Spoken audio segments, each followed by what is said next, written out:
ಓಂ ಶ್ರೀ ಕನಕದುರ್ಗಾಯೈ ನಮಃ. ಬಂಗಾರದಂತೆ ಪ್ರಕಾಶಿಸುವ ದುರ್ಗೆಯೇ ಕನಕದುರ್ಗೆ. ಇವಳು ಎಲ್ಲ ಭಕ್ತರನ್ನ ದುಃಖದಿಂದ, ಸಂಕಷ್ಟದಿಂದ, ಕಷ್ಟದಿಂದ ಪಾರು ಮಾಡ್ತಾಳೆ ಅಂತ ನಂಬಿಕೆ ಇದೆ. ದುರ್ಗಾದೇವಿಯ ಇನ್ನೊಂದು ಅವತಾರವಾದಂತಹ ಈ ತಾಯಿಯು ನಮ್ಮೆಲ್ಲರ ಜೀವನದಲ್ಲಿ ಹೊಸ ಪ್ರಕಾಶವನ್ನು ಮೂಡಿಸಬಲ್ಲಳು. ಇಂತಹ ಅದ್ಭುತವಾದಂತಹ ಮಹಾತ್ಮೆಯೊಂದಿಗೆ ಈ ಕಥೆಯನ್ನು ಶುರು ಮಾಡೋಣ. ಈಗ ಈ ಕತೆ ಮತ್ತು ಮಂತ್ರಗಳನ್ನು ಪೂರ್ತಿಯಾಗಿ ಕೇಳುತ್ತಾ ಪೂರ್ಣ ಪ್ರಮಾಣವಾಗಿ ಭಗವಂತನ ಕೃಪೆಗೆ ಪಾತ್ರರಾಗೋಣ. ತಡ ಮಾಡೋದು ಬೇಡ. ಈಗ ಕಥೆಯನ್ನು ಶುರು ಮಾಡೋಣ. ಪುರಾಣ ಕಾಲದಲ್ಲಿ ದೇವರಾಜ ಇಂದ್ರನು ವ್ರತಾಸುರನ ವಧೆಯ ಪಾಪದಿಂದ ತೀವ್ರ ದುಃಖಕ್ಕೆ ಒಳಗಾಗ್ತಾನೆ. ಅವನು ಪಾಪ ವಿಮೋಚನೆಗಾಗಿ ಕೃಷ್ಣಾ ನದಿಯ ತಟದಲ್ಲಿ ಕಠಿಣವಾದಂತಹ ತಪಸ್ಸನ್ನು ಮಾಡ್ತಾನೆ. ಅವನ ತಪಸ್ಸಿಗೆ ಸಂತೋಷಗೊಂಡಂತಹ ಆದಿಶಕ್ತಿಯಾದಂತಹ ದೇವಿಯು ಇಂದ್ರಕಿಲಾದ್ರಿ ಬೆಟ್ಟದ ಮೇಲೆ ಕನಕದುರ್ಗೆಯಾಗಿ ಅವತರಿಸಿದಳು ಅಂತ ನಂಬಿಕೆ ಇದೆ. ಇನ್ನೊಂದು ಕಥೆಯ ಪ್ರಕಾರ ಭೂಮಿಯಲ್ಲಿ ಅಧರ್ಮ ಹೆಚ್ಚುತ್ತಾ ಇರುತ್ತೆ. ಆ ಸಮಯದಲ್ಲಿ ಮಹಿಷಾಸುರನು ಶತ್ರುಗಳ ಶಕ್ತಿಯನ್ನು ಪ್ರಾಬಲ್ಯ ಮಾಡೋದಕ್ಕೆ ಅಸುರನ ಅವತಾರವನ್ನು ತಾಳಿರ್ತಾನೆ. ದುಷ್ಟ ಶಕ್ತಿಗಳಿಂದ 3 ಲೋಕದಲ್ಲಿ ಕದನವನ್ನು ಮಾಡ್ತಾ ಇರ್ತಾನೆ. ಈ ಸಮಯದಲ್ಲಿ ದೇವರಾಜ ಇಂದ್ರನು ಹೀಗೆ ಹೇಳ್ತಾನೆ, ಇಲ್ಲಿನ ಪರಿಸ್ಥಿತಿ ತುಂಬ ಭಯಾನಕವಾಗಿದೆ.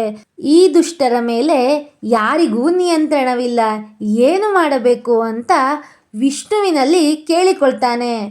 ಆಗ ವಿಷ್ಣು ಹೇಳ್ತಾನೆ, ಇಂದ್ರ, ಈ ಭಾರಿ ಕಷ್ಟವನ್ನು ತೊಡೆದು ಹಾಕಲು ಭಕ್ತರಿಗಾಗಿ ಶಕ್ತಿ ರೂಪದಲ್ಲಿ ದೇವಿಯು ಅವತಾರ ತರುವ ಸಮಯ ಬಂದಿದೆ ಅಂತ ಹೇಳ್ತಾನೆ.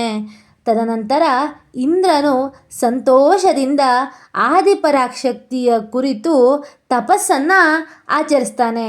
ಅವನು ಪರ್ವತದ ಮೇಲೆ ಕೃಷ್ಣಾ ನದಿಯ ತೀರದ ಇಂದ್ರಕಿಲಾದ್ರಿಯಲ್ಲಿ ತಪಸ್ಸನ್ನು ಶುರು ಮಾಡ್ತಾನೆ. ತದನಂತರ ಅವನ ಭಕ್ತಿಗೆ ಮೆಚ್ಚಿದಂತಹ ದೇವಿಯು ಅವತರಿಸ್ತಾಳೆ. ಮತ್ತು ಅವಳು ಹೇಳ್ತಾಳೆ, ನಾನು ಭಕ್ತರ ಧೈರ್ಯಕ್ಕಾಗಿ, ದುಷ್ಟರ ನಾಶಕ್ಕಾಗಿ ಈ ಲೋಕಕ್ಕೆ ಬಂದಿದ್ದೇನೆ. ಭಕ್ತರು ನನ್ನನ್ನು ಧೈರ್ಯದಿಂದ ಸ್ಮರಿಸಲಿ. ನಾನು ಅವರ ಜೊತೆ ನಿಂತು ಅವರನ್ನು ಸಲಹುತ್ತೀನಿ ಅಂತ. ತದನಂತರ ಕನಕದುರ್ಗೆಯು ಸಿಂಹವನ್ನು ಸವಾರಿಯನ್ನಾಗಿ ಮಾಡಿಕೊಂಡು ತನ್ನ ಆಯುಧಗಳಿಂದ ಮಹಿಷಾಸುರನನ್ನು ನಾಶ ಮಾಡಿದಳು ಮತ್ತು ಲೋಕದಲ್ಲಿ ಧರ್ಮವನ್ನು ಪುನರ್ ಸ್ಥಾಪಿಸಿದಳು ಅಂತ ಗುಣಕಥೆ ಇದೆ. ಅಧರ್ಮವನ್ನು ನಾಶ ಮಾಡಲು ಮತ್ತು ಭಕ್ತರನ್ನು ಉದ್ಧರಿಸಲು ಭಕ್ತರಿಗೋಸ್ಕರವಾಗಿ ಜನ್ಮ ತಾಳಿದವಳು ಈ ಕನಕದುರ್ಗೆ ತಾಯಿ. ಈ ತಾಯಿಯನ್ನು ಯಾರು ಭಕ್ತಿಯಿಂದ, ಶ್ರದ್ಧೆಯಿಂದ ಸ್ಮರಿಸುತ್ತಾರೋ ಅವರಿಗೆ ಸದಾ ಅನುಗ್ರಹವನ್ನು ಮಾಡ್ತೇನೆ ಅಂತ ತಾಯಿ ನುಡಿದಿದ್ದಾಳಂತೆ. ಭಯ, ದುಃಖ, ಶತ್ರುಗಳ ನಾಶ ಎಲ್ಲವೂ ಕೂಡ ತಾಯಿಯೇ ನೋಡ್ಕೋತಾಳೆ. ನಮಗೆ ಏನೇ ಕಷ್ಟ ಇದ್ದರೂ ಕೂಡ ಭಕ್ತಿಯಿಂದ, ಶ್ರದ್ಧೆಯಿಂದ ತಾಯಿಯ ಮಂತ್ರ ಮತ್ತು ಕಥೆಯನ್ನು ಕೇಳೋದ್ರಿಂದ ಅವಳು ನಮ್ಮ ಜೊತೆ ನಿಲ್ತಾಳೆ. ತಾಯಿ ತಮ್ಮ ಶಕ್ತಿ, ಧೈರ್ಯ ಮತ್ತು ಕರುಣೆಯನ್ನು ನಮಗೆ ನೀಡ್ತಾರಂತೆ. ಇಂದಿಗೂ ಕೂಡ ಭಕ್ತರು ಅಲ್ಲಿ ಮಂಗಳವಾರ, ಶುಕ್ರವಾರ, ನವರಾತ್ರಿ ಹೀಗೆ ತಾಯಿಯ ವಿಶಿಷ್ಟ ವಾರಗಳಲ್ಲಿ ಜಮಾಯಿಸ್ತಾರೆ. ಮತ್ತು ಇಂದ್ರಕಿಲಾದ್ರಿ ಬೆಟ್ಟದಲ್ಲಿ ತಾಯಿಯು ನಿಂತು ನಮ್ಮನ್ನು ಸಲಹುತ್ತಾಳೆ ಅಂತ ನಂಬಿಕೆ, ಶ್ರದ್ಧೆಯಿಂದ ಸ್ಮರಿಸಿಕೊಂಡು ಪೂಜೆಯನ್ನು ಸಲ್ಲಿಸ್ತಾರೆ.